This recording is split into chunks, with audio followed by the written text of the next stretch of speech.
Bonjour à toutes et à tous et bienvenue dans la chapelle des Italiens pour cette première des rencontres culture et foi du Festival d'Avignon 78e édition.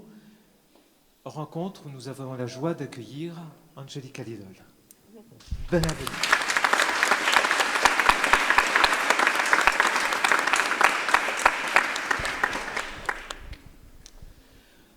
Pour mémoire, et pour ceux qui ne le savent pas encore, ces rencontres foi et culture datent de 1966, du temps de Jean Villard, à l'initiative du père Chave, prêtre diocésain du diocèse d'Avignon, qui fut ordonné à Avignon en 1947, l'année du premier festival.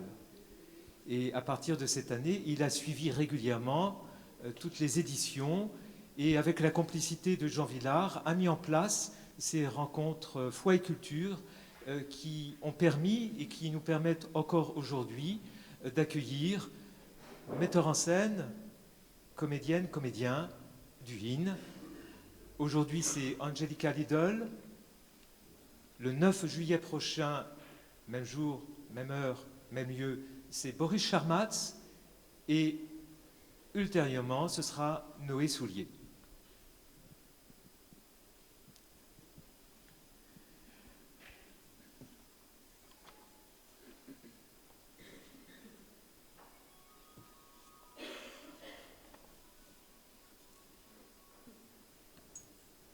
Angelica Lidl est une invitée régulière du Festival d'Avignon, mais avant d'évoquer quelques-uns des spectacles qui ont été donnés déjà ici en Avignon, je rappellerai que vous êtes née, Angelica, le 2 octobre 1966, un dimanche. Oui, c'est ça. Nous l'avons appris lors du spectacle hier soir, Damon, que nous allons commenter et retraverser avec vous durant une heure. Et cela m'a un peu amusé dans Péléas et Mélisande de Maeterlinck. Mélisande est née un dimanche. Mais vous êtes né à Figueras. Et Figueras, si vous le saviez déjà, c'est la patrie de Salvatore Dali. Voilà. Deux grands artistes dans cette ville de Figueras. L'un peintre, l'autre auteur et metteur en scène de spectacles et théâtre où consonne la souffrance intérieure, la vôtre mais celle du monde, celle de toute individualité, de chaque humanité, et la souffrance et la violence du monde. Alors, on ne cache rien quand nous dirons que vous êtes fille d'un militaire franquiste qui nous situe l'Espagne d'il y a quelques années. Mon papa a franchi les Pyrénées en 1938 à l'âge de 12 ans, la Reiterada. Donc je comprends ce que représente la société espagnole telle que vous l'avez traversée durant quelques décennies. Au micro, voilà. Veuillez m'excuser. Quelques spectacles. En 2008, vous avez créé Belgrade. Et en 2009, la Maison de la Force, la Casa del Fuerza. En 2013, Tout le ciel au-dessus de la terre. Et dans le cycle Résurrection, en 2014 et 2015, vous avez proposé You Are My Destiny, Lo Stupro di Lucrezia et Prima Carta de San Pablo a los Corintios, la première épître aux Corinthiens. C'est mon premier spectacle que j'ai vu de vous au Théâtre du Maillon. Et au Théâtre du Maillon, j'étais médusé de voir un public saisi de ne rien saisir. Parce que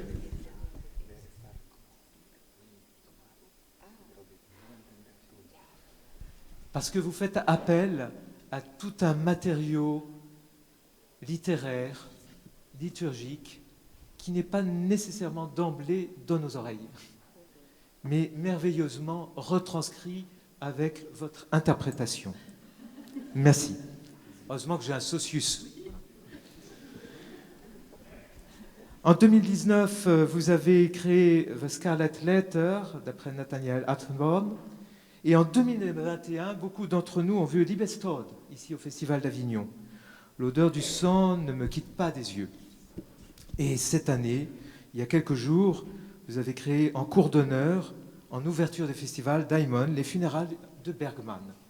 Ce sont ces funérailles de Bergman qui vont nous permettre de nous entretenir pendant 1 heure avec le frère Thomas, sachant que dans ces rencontres d'Avignon, vous êtes habitué aux frères Charles et aux frères Thierry, qui vont arriver incessamment ces jours prochains. Et frère Thomas, c'est son premier festival en tant que frère et animateur de ces rencontres foi et culture. Et pour nous aider à nous comprendre mutuellement, nous avons le frère Lito qui nous vient du Pérou et le frère Rémi Michel d'un peu plus haut d'Avignon, Orange, et qui vont nous permettre effectivement de converser avec Angelica. Au gré de quelques questions que nous allons vous poser, mais non sans avoir brièvement, autant qu'il est possible, résumé Daimon. Voilà, bonjour Angelica Lidl, Angelica. Bon, je fais aussi de mon petit mot d'accueil. C'est un honneur pour nous de vous recevoir et une grande joie. Pour moi, c'était presque un rêve, enfin c'était un rêve. Je vous ai connu en 2009, je vous ai même écrit une lettre d'admiration que je n'ai pas envoyée. Parce que je suis timide, je me réservais pour ce moment. Donc merci en ce jour. Résumé Daimon. Compliqué, difficile. On peut parler d'un grand, peut-être, memento mori en 2 parties. Une partie davantage centrée sur la parole, où vous prenez la parole longuement, et une partie davantage en acte, avec dans tout cet ensemble une dimension quasi liturgique et nombre de thèmes abordés.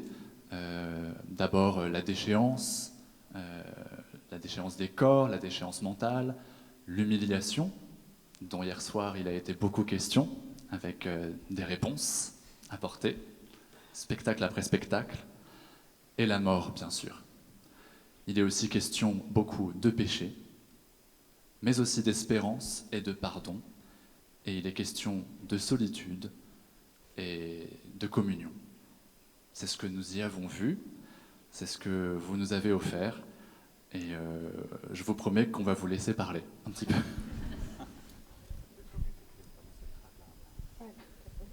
Alors, pour vous inviter à parler, une première question. Daimon, les funérailles de Bergman, est une forme moderne du memento mori, tel que nous l'avons reçu, Thomas et moi. Souviens-toi que tu vas mourir. C'est un spectacle ancré dans une tradition littéraire et artistique, et on peut songer à la danse des morts, la Totentanz, de la tradition médiévale. Danse des morts qu'on retrouve d'ailleurs dans le 7e sceau d'Ingmar Bergman. Mais on peut aussi penser à l'auto sacramental de la tradition espagnole du siècle d'or, notamment les pièces de Pedro Calderón de la Barca, le grand théâtre du monde. Alors, un auto sacramental est une pièce de théâtre jouée dans une église juste avant la célébration de la messe lors des grandes fêtes. Et l'une des plus belles est le grand théâtre du monde de Pedro Calderón de la Barca. Angelica, est-ce que dans la forme de votre théâtre, vous vous situez dans cette tradition espagnole du siècle d'or, mais aussi dans cette tradition médiévale, illustrée par la danse des morts d'Ingmar Bergman?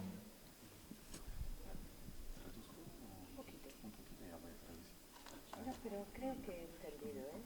Si me inscribo en la tradición, ¿no? Del auto sacramental. Es una forma moderna de momentum. Ah. Porque algunos hablan español aquí, no francés. Ah. Bueno, voy a traducir eso. Sí, yo creo que lo he entendido. Sí. Elle croit qu'elle a compris. Sí. Bueno, no es que me inscriba en una tradición barroca, exactamente, C'est pas que je m'inscris dans une tradition baroque exactement, pero sí que entiendo la puesta en escena como misterio, ¿no? Como misterio medieval. je comprends la mise en scène comme le mystère, Si, le com- mystère médiéval. Micro, ah, comme ça. On va y arriver. Tu no- Ah, que ça va mieux? Moi, je vais essayer de parler bien fort, excusez-moi. Donc, elle ne s'inscrit pas tellement dans cette tradition baroque qu'évoquait le frère Rémi, mais qu'elle voyait bien la mise en scène théâtrale comme un mystère. Sí, un misterio donde nos ponemos en contacto con las preguntas fundamentales Un mystère où on se met en contact avec les questions fondamentales. acerca de lo que hay más allá de la vida, es decir, de nuestra relación con la trascendencia. Donc, les questions fondamentales qui touchent à ce qu'il y a après la mort, la vie dans l'au-delà, et tout particulièrement les questions qui ont trait à la transcendance. Y sobre todo el contacto y el reconocimiento del mundo espiritual, de esa guerra interior que tenemos que resolver, ¿no? Ok. Donc, avant tout, ce contact avec con este mundo interior, Con la guerra interior. avec ce monde, ah oui, de reconnaître, de valoriser ce monde spirituel et qu'elle associe à cette guerre intérieure que nous avons tous et qu'il nous faut résoudre. También tiene mucho que ver con la mística porque es algo que está por encima de la vida, por encima de la vida calculada. El arte no puede ser sino místico porque es más importante que la vida. Cela a trait à tout ce qui est mystique et donc qui a trait Porque es más importante que el arte solo puede ser místico. Voilà, l'art ne peut être que mystique Porque está por encima de la parce que vida. c'est au-dessus de la vie, Eso es. ce qui est le plus important. Sí. Y en esos términos, y por eso siempre recurro a la Biblia C'est pourquoi j'ai toujours recours à la Bible y recurro al cristianismo et au christianisme. porque es lo que me da la perspectiva espiritual en la que yo también me he cultivado, ¿no? Parce que Como c'est ce ser qui me humano. donne la perspective spirituelle dans laquelle moi-même je me suis cultivé, Sí. j'ai grandi, oui, cultivé. Sí. Y además, bueno, pues en Damon sobre todo, pues está clarísima la representación simbólica del bien y del mal, ¿no? Dans Démon, c'est bien clair la représentation symbolique du bien et du mal. Porque finalmente el mundo espiritual está hecho de una guerra entre el bien y el mal, Le monde spirituel est fait de cette guerre entre le bien et le mal, que no tiene que ver con la vida calculada y ordenada del mundo qui n'a rien à voir normal, avec la vie calculée, ordonnée, sino que está guiada por unas reglas irracionales y absurdas que son las reglas del arte, ¿no? Voilà. Ce monde spirituel, il est régi par des règles peut-être absurdes, incompréhensibles, qui sont les règles de l'art.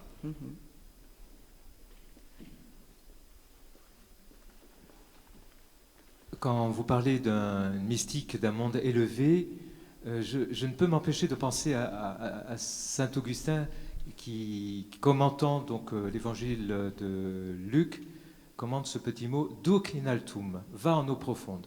Or, in altum en latin, c'est la hauteur et la profondeur. Il n'y a de hauteur que d'intériorité. Sí, es cierto. Yo a veces pienso que vivimos en la boca de nuestra tumba, ¿no? Je pense que nous vivons à la bouche de notre tombe, à l'ouverture de notre tombe. Sí, quiero decir, yo prácticamente después de la muerte de mis padres, Après la mort de mes parents, antes yo estaba enamorada de la muerte de una manera bastante autodestructiva, avant j'étais amoureuse de la mort, mais d'une manière autodestructive, como cuando tuviste la casa de la fuerza, ¿no? comme la maison de la force. Eso me empujaba a buscar algo fuera de mi cuerpo Ça me poussait à chercher quelque chose en dehors de mon corps, que me extinguiera, qui me consumait. pero después de la muerte de mis padres, pues la perspectiva ha cambiado muchísimo, ¿no? Après la mort de mes parents, la perspective a changé. ver el último aliento de una persona, ver voir le dernier souffle de quelqu'un que está respirando y de repente, qui est en train de respirer, et soudain, y ya ese silencio, il y a ce silence. para mí fue un momento de epifanía Pour moi, ce fut un moment d'épiphanie impresionante impressionnant. y que pues destruyó prácticamente cualquier rastro de vanidad que podía haber en mí, ¿no? Ça a détruit le moindre recoin de vanité que je pouvais avoir. Y entonces pues ya veo la vida desde ese momento en que vi morir a mi padre. Je vois la vie de ce moment où j'ai perdu mes parents. Y es verdad que muchas veces en el trayecto entre el teatro y mi casa, pues le pierdo el sentido a todo, ¿no? Al teatro y a la vida. C'est vrai que quand je fais le trajet entre le théâtre et ma maison, je perds ce sens de la vie et du théâtre. Pero lo recupero siempre a través de la poesía, ¿no? Mais je le récupère toujours à travers la poésie.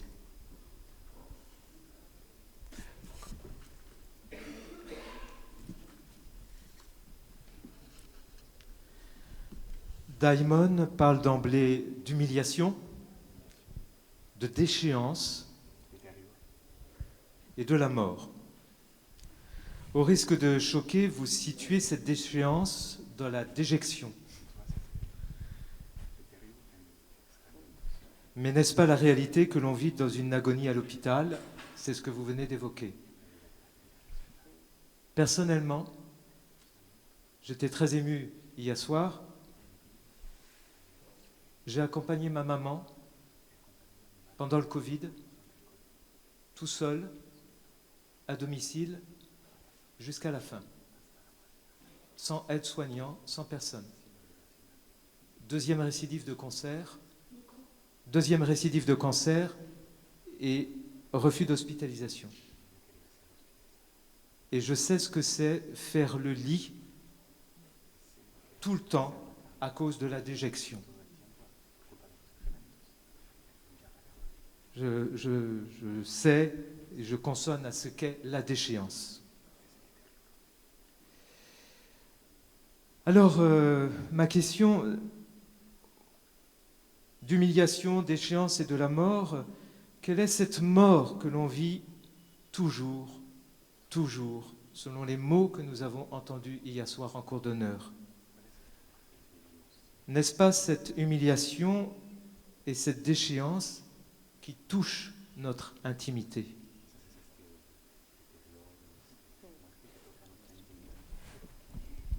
Bueno, en cuanto a los excrementos, es algo muy presente en Ingmar Bergman, en su relación con la vida, con el mundo. Y luego en lo que tiene que ver, es verdad, o sea, cuando... Por eso hay un momento de la obra que digo, seremos perdonados por nuestros excrementos.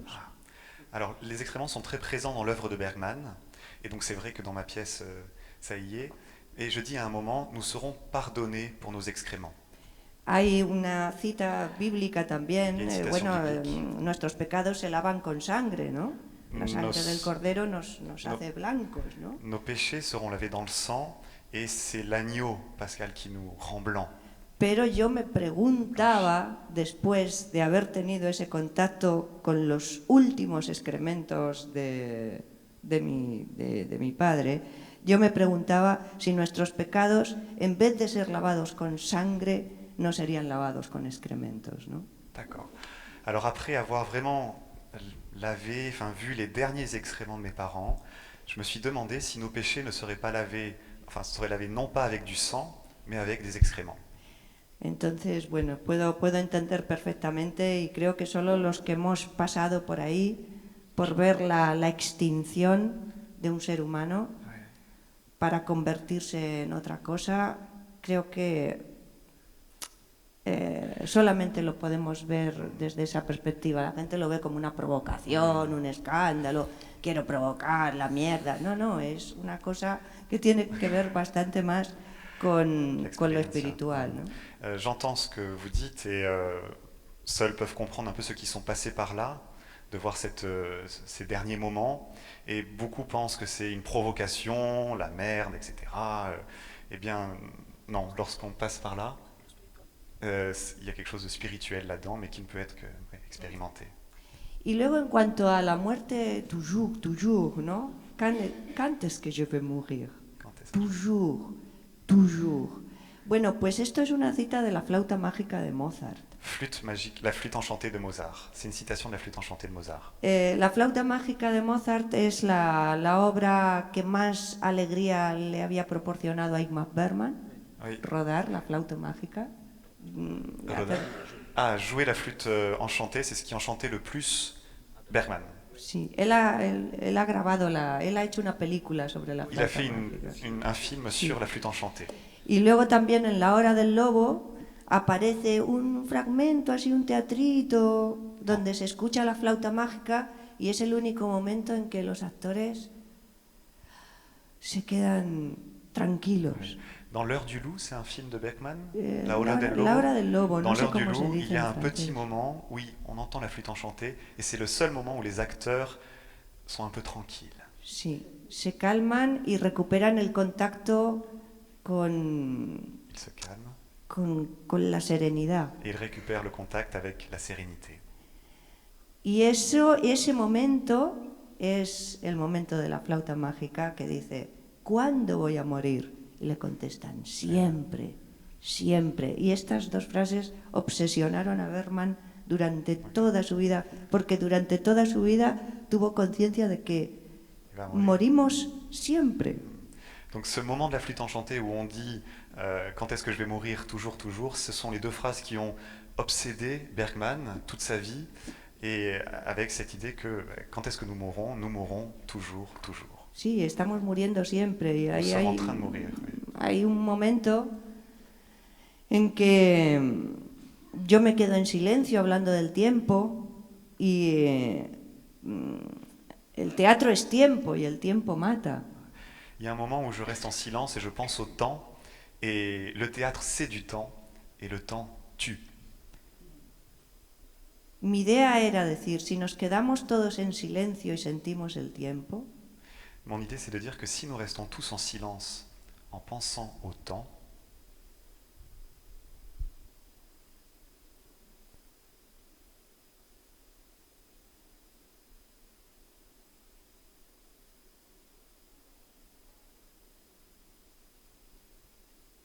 ya habéis muerto.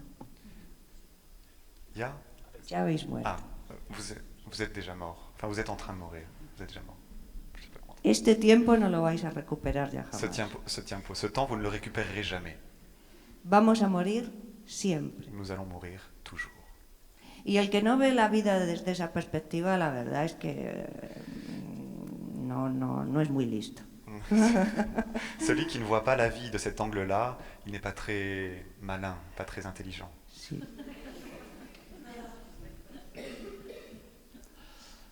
Alors je fais une petite transition avec justement Bergman. Vous citez Bergman, c'est le titre aussi de votre spectacle, El Funeral del Bergman, et vous citez notamment le film Persona. Persona, 1966, l'année de votre naissance. Ce film qui, dit-il, lui a sauvé la vie. Bergman, dans son œuvre, regarde l'humanité en face. Il révèle toutes les turpitudes des hommes. C'est aussi ce que dans Persona, précisément, l'objectif de la caméra exprime. Au début du film, il filme l'enfant de face, et après, le spectateur est mis dans la position de l'observer. Ce que vous faites exactement, je trouve, ça m'a sauté aux yeux, au début de votre spectacle, avec le nain mortuaire qui nous observe, qui commence par nous observer très longtemps. Et immédiatement, nous sommes mis dans la position, non pas du public, mais de l'observer. Donc c'est ce que fait le cinéma. Le cinéma nous observe, et notamment celui de Bergman, et nous révèle. Il révèle dans un lieu obscur, la salle de cinéma, en projetant la lumière. Il y a une tradition que je perçois à travers quelques réalisateurs, et vous réclamez beaucoup du cinéma et dans votre formation, dans votre culture personnelle. notamment Lars von Trier. Il a déclaré, le réalisateur danois, dans un interview, je ne me rappelle plus quelle année, qu'il espérait désespérément que son cinéma puisse être une transfiguration. Voilà, faisant référence à cet épisode des évangiles où le Christ se révèle par la lumière qui crée le cinéma. Il n'y a pas de cinéma sans lumière, et où on comprend le vrai visage de Dieu. Lars von Trier fait des films durs et violents. Et il y a aussi, et j'en arrive à la pointe de ma question, quelque chose chez David Lynch qui dit vouloir rééquilibrer la représentation du mal et du bien. Il s'attache à représenter des épisodes d'extrême violence pour faire ressortir quelque chose de la beauté et du bon, de la bonté. Donc voilà, Bergman, Lars von Trier, David Lynch, et vous citez vous-même dans le spectacle le pape Jean-Paul II dans sa lettre aux artistes,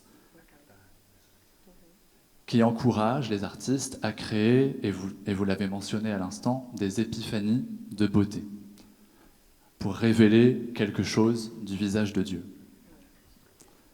Bon, c'est un secret pour personne, Angelica Lidl, que vous faites des spectacles qui heurtent les gens, qui vont les bousculer, les déranger. Beaucoup sortent, ayant du mal à supporter, ou voilà, jettent l'éponge. Est-ce que ça n'est pas nécessaire de donner à voir le maximum du péché, de révéler ce qui est obscur, ce qu'on ne veut pas voir, pour arriver à une lumière? Ce que j'ai senti dans votre spectacle hier soir, très explicitement, plus que dans d'autres dans le passé, cette traversée de la mort quelque part. Voilà. Bueno, esto es el clásico Via Lucis, ¿no? C'est la classique Via Lucis. La Uno voie de la solo lumière. llega a la luz a través de la oscuridad. On peut seulement arriver à la lumière en traversant l'obscurité. Y estamos hechos de violencia y tenemos que enfrentarnos a esa violencia para llegar a algo sí que nos hace entender, que nos hace comprender algo en nuestro interior. Alors, nous sommes faits de violence et nous devons traverser cette violence pour arriver à quelque chose, à ce que nous sommes. Es verdad que también se inscribe mucho esa transfiguración, también tiene mucho que ver con la catarsis. La transfiguration a beaucoup à voir avec la catharsis. Y la catarsis, bueno, se inscribe naturalmente dentro de la tradición ática y del teatro griego, ¿no? Ça s'inscrit dans la tradition attique et le théâtre grec. Y es llegar a transfigurar tus sentimientos a través de la piedad y del horror. C'est arriver à transfigurer nos sentiments à travers la piété et l'horreur. Y esto es la base de la tragedia clásica. C'est la base de la tragédie classique. Y también, bueno, tiene que ver pues con los evangelios, con ese vía crucis que te permite que luego la voie de la croix, llegar al dogma de la resurrección, ¿no? arriver au dogme de la résurrection. O sea, la fe se basa en el dogma de la resurrección. La fe va dans ce dogme de la résurrection. Y no hay resurrección si no hay sacrificio. Il n'y a pas de résurrection s'il n'y a pas de sacrifice. Entonces, el teatro solo puede ser sacrificio. Le théâtre ne peut être que sacrifice. Y ahí es donde se muestra, ahí es donde se sacrifica el ego. Por eso siempre digo que el teatro el mundo del teatro no tiene que ver con el egocentrismo. Le monde du théâtre n'a rien à voir avec l'égocentrisme. Es un mundo que no me interesa. C'est un monde qui ne m'intéresse pas. Sino es para sacrificar el yo en un acto catártico. Sinon, pour me sacrifier moi dans un acte de catharsis. Para devolverle a los demás su propio interior. Pour rendre aux gens, aux autres, leur propre intérieur. Y esto es algo que me pasa mucho con Lars von Trier, por supuesto. ¿Con qué? Con Lars von Trier, con el director de cine, Lars von Trier. Ah, Lars von Trier. Ah, oui. Lars von Trier. C'est exactement ce que j'aime chez Lars von Trier. Claro, es que los nombres al traducir. Yo no Sí, conozco sí. tampoco. Sí, esto es algo que me sucede mucho con el cine de Lars von Trier. Claro, te somete a un estado de violencia visual, de belleza y estética, y es un acto estético de tal brutalidad que lo que te permite es llegar a comprender no solo el arte, sino al hombre. Alors il te soumet en fait à un acte de violence telle, mais une violence esthétique, à la beauté, que ça ne peut que te mener. Ah, et la fin, elle va choisir. Sí, a comprender no solamente el arte, comprendre sino pas al ser seulement humano, l'art, ¿no? mais l'homme, l'être humain. Sí, por ejemplo, a mí hay una película que puede resultar, a mí La casa de Jack La maison de Jacques, me parece film, un ensayo c'est sublime sobre lo que es el arte. un essai sublime sur ce qu'est l'art. La maison. El artista es como un serial killer, L'artiste est comme un serial killer. solo que nosotros desplazamos toda esa violencia a la creación. Seulement nous transfigurons un peu toute la violence À travers à travers la création. Y ahí está la transfiguración del artista en esa violencia estética, La transfiguration de l'artiste dans cette violence esthétique que solo puede ser estética, claro, la qui ne peut violencia. la violence ne peut qu'être esthétique pour l'artiste. Claro. Alors je re-regarderai The House That Jack Built avec cette nouvelle piste. Oui. Alors vous parlez de sacrifice, du coup, et ça m'apporte sur mon autre question. Peut-être avant ça, juste pour dire que Lars von Trier, c'est aussi un bon interlocuteur pour démentir l'accusation d'égotisme, d'égocentrisme. Parce qu'à Lars von Trier, beaucoup d'admiratrices, notamment, ont dit « mais vos personnages féminins sont incroyables, comment faites-vous pour connaître aussi bien la femme ? Je me suis totalement reconnu. »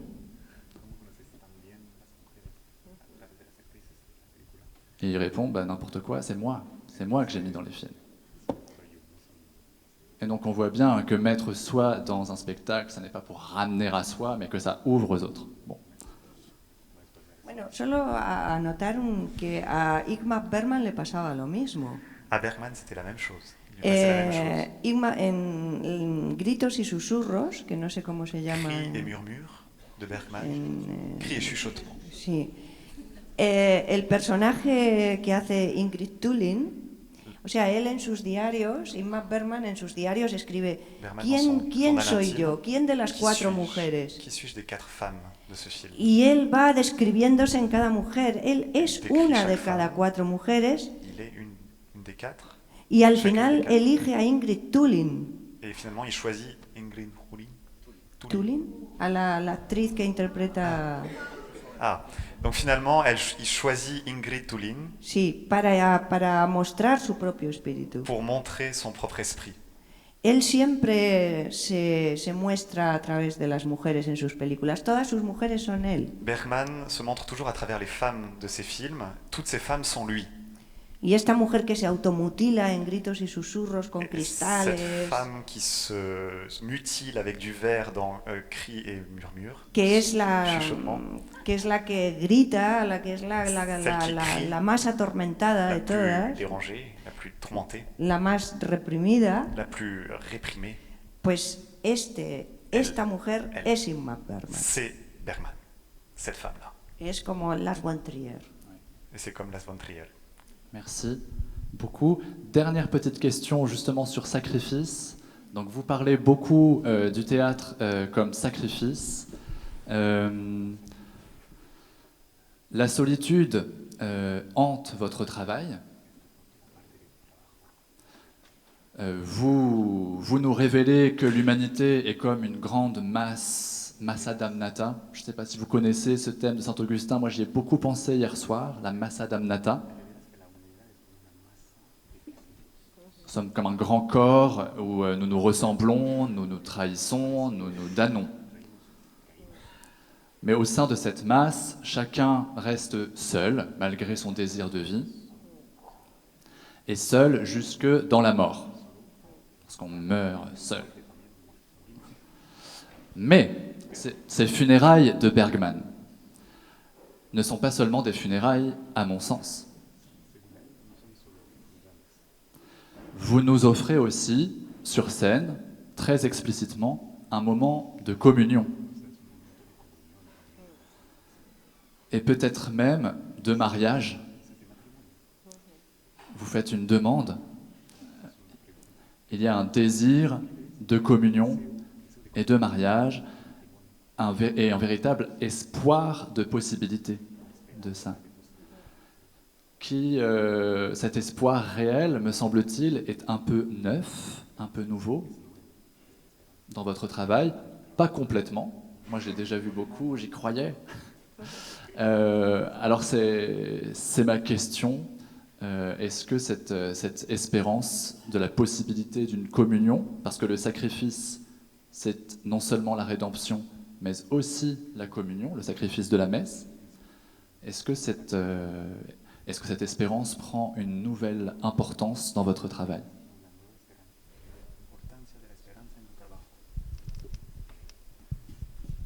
Es muy difícil esta C'est pregunta, très es difficile. difícil contestar, ¿eh? Difficile de répondre. Porque Parce que cuando yo hablo de una alegría mayor que la alegría, quand je parle d'une joie plus grande que la joie, no estoy hablando de la vida, estoy hablando de la muerte. je ne parle pas de la vie, je parle de la mort. Y precisamente esto es una reflexión de Johann Sebastian Bach sobre la música. C'est une réflexion même, c'est la réflexion même de Jean-Sébastien Bach à propos de la musique. Una alegría más grande que la alegría. Une joie plus grande que la joie.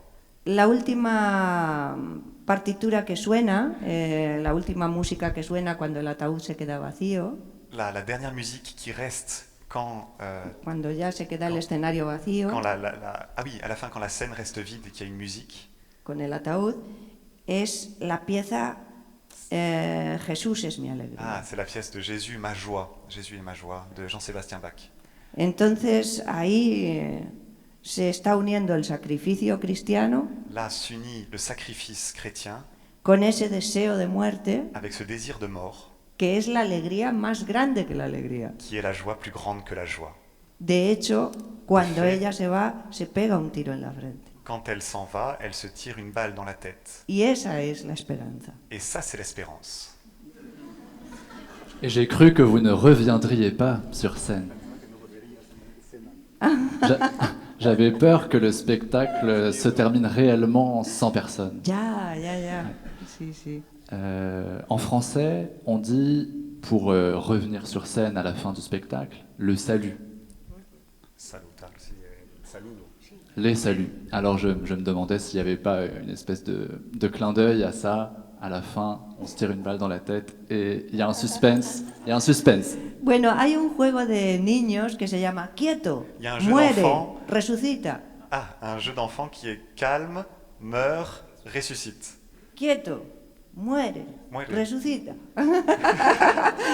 Y mi trabajo es siempre eso. Mon travail, c'est ça. Es quieto en Calma. el escenario, muere, ¡buah! Tu Resucita. meurs, tu ressuscites. Pero bueno, hay que atravesar pues el monte de los olivos. Il faut siempre. traverser le mont des Oliviers, qui est ce mont où Jésus vit son agonie avant d'être crucifié. Sí, y luego, bueno, pues es verdad que hay un trabajo con las personas que me han acompañado en este trabajo, pues son magníficas. Il y a un travail avec Y- toutes les personnes qui m'accompagnent. Dans Y ce travail, ils sont magnifiques. ese momento de los aplausos Ese momento des applaudissements. con toda la gente que hay en el escenario, Avec pues tous les es acteurs. un momento de mucha emoción Beaucoup d'émotions, y que también es un momento de alegría, mais ¿no? qui est aussi un moment de joie.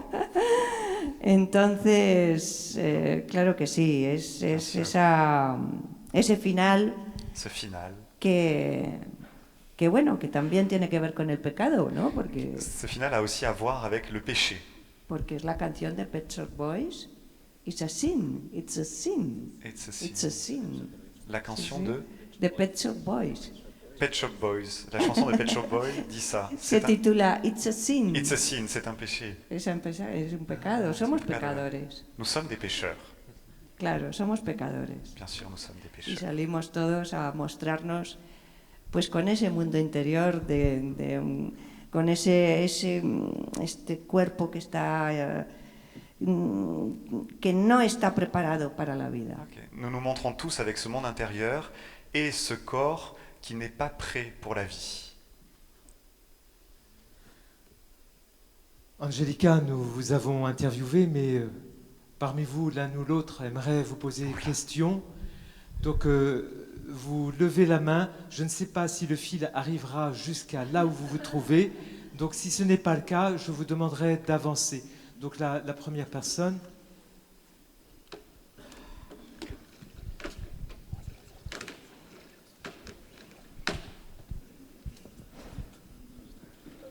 Et comme je suis un mauvais élève, je parle mal dans le micro, alors soyez meilleurs que moi.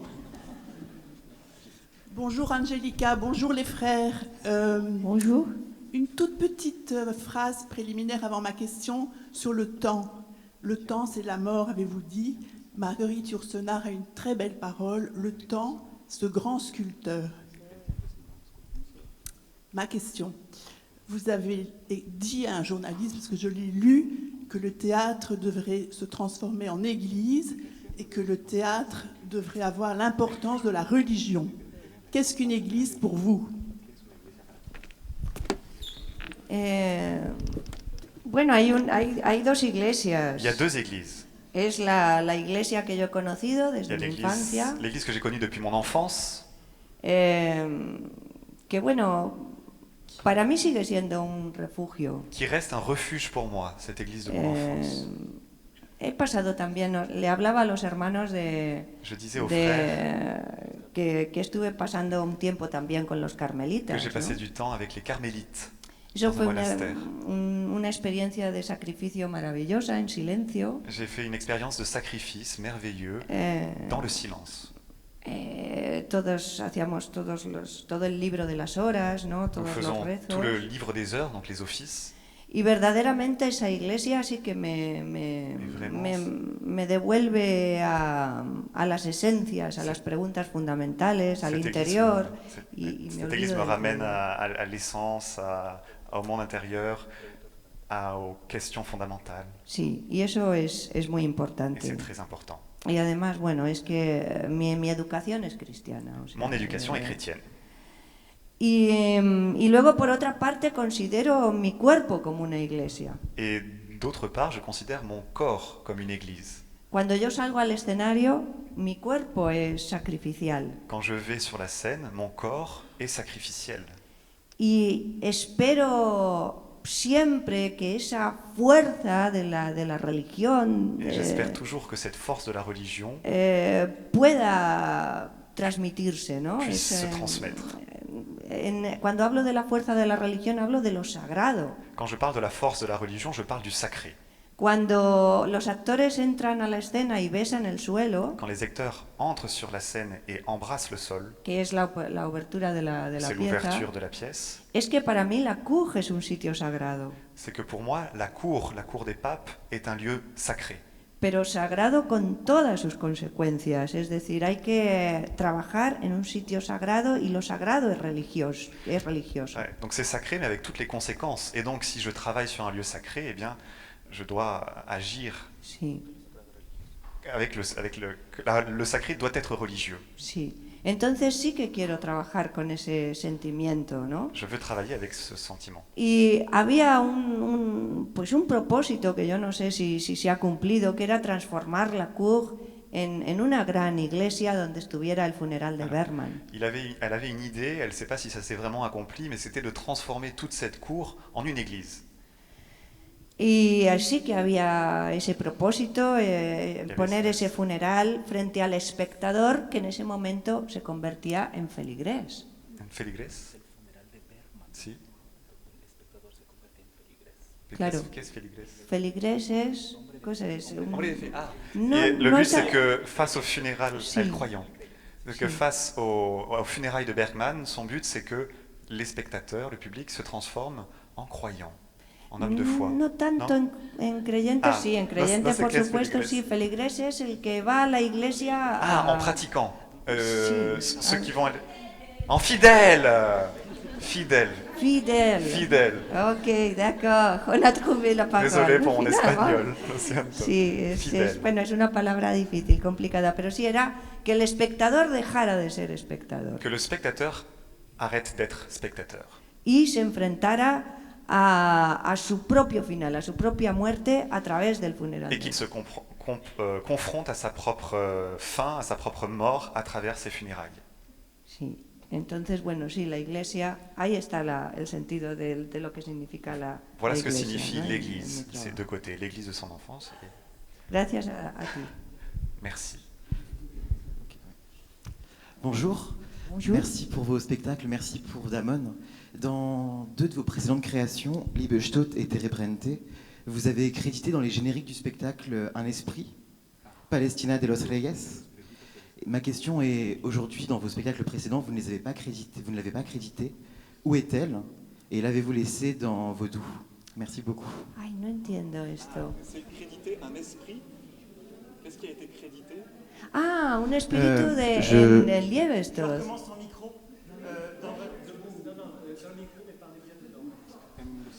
Sí. Sí. Sí.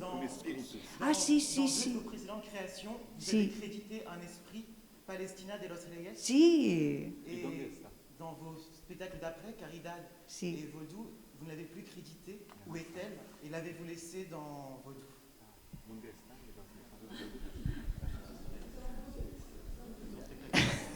Esto es muy complicado. Hablar de un espíritu, claro. C'est très compliqué de parler d'un esprit. Es muy complicado. Bueno, Palestina de los Reyes es mi hija. Pour Palestina, c'est sa fille. Sí, es una hija imaginaria. C'est une fille imaginaire. Es una hija que existió mientras existió Liebestod. C'est une fille qui a existé il y a très longtemps. Il y a une place. Desde Liebestod, desde la obra anterior. Ah, depuis la précédente pièce. Y siempre estuvo ahí como espíritu, era una hija invisible. C'était une fille invisible, elle était toujours là comme esprit. Y bueno, sí, desapareció en vudú. Elle a disparu en vaudou. Y ya, pues, supongo que está en otro lugar ya. Je suppose qu'elle est dans un autre lieu déjà. Pero la voy a recordar toda mi vida porque es mi hija. Mais je me rappellerai invisible. toujours d'elle toute ma vie parce que c'est ma fille.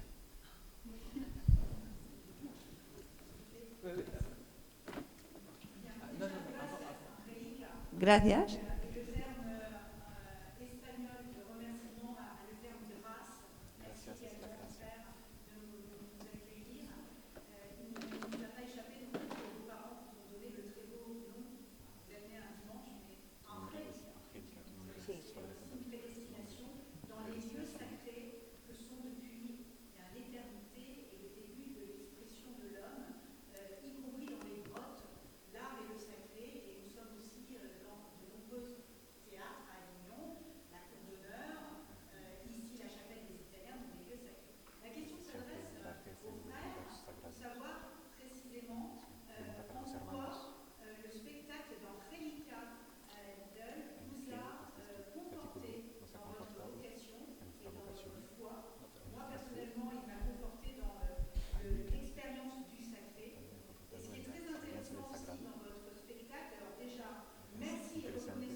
Au commencement, le Verbe s'est fait chair.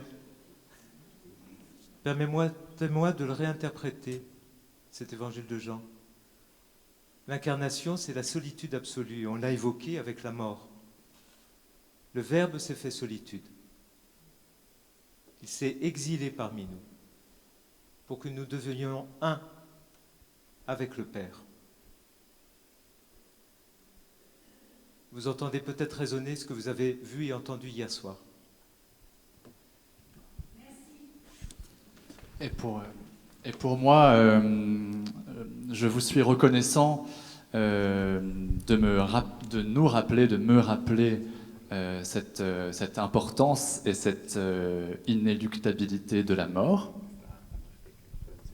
Je trouve que c'est une mission de service public aujourd'hui, en fait, quelque part, même si vous n'êtes pas une artiste dont on se sert ou qu'on instrumentalise.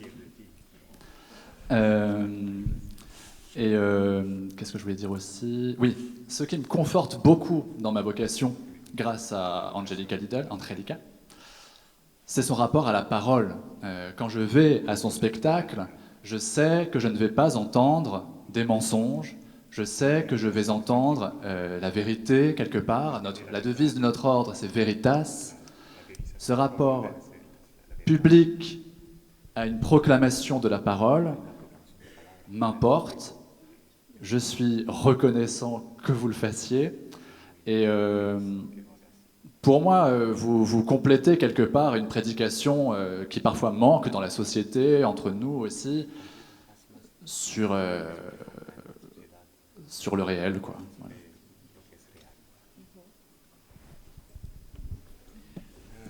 Il y avait une question pour Angelica aussi, non? Par rapport à... C'était une question double, non, madame? Vous n'aviez pas une question pour Angelica? Ou je me trompe? Ah. Hein? Ils n'ont pas vu. On n'a pas vu la pièce, nous. Ils étaient que tous les deux. Ah non, bon, Il faut faire attention. Donc, sachez que c'est le Théâtre des Italiens qui nous accueille. Donc, nous remercions le Théâtre des Italiens, de même que nous remercions donc la direction du HIN pour que ces rencontres puissent exister. Donc, il faut qu'on respecte quand même les délais pour le théâtre. Donc, je vais faire attention. Est-ce que vous voulez nous partager une dernière chose, Angelica? Uy, es muy difícil, ¿no? C'est très difficile. No sé qué compartir, Je pero... ne sais pas quoi partager.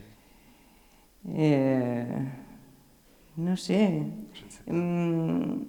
Creo que les invitaría Je crois que je vous invite a uno de los grandes deseos de Bergman y otro de mis grandes deseos, un des plus grands désirs de Bergman ou de mes plus grands désirs, que es quedarnos en silencio.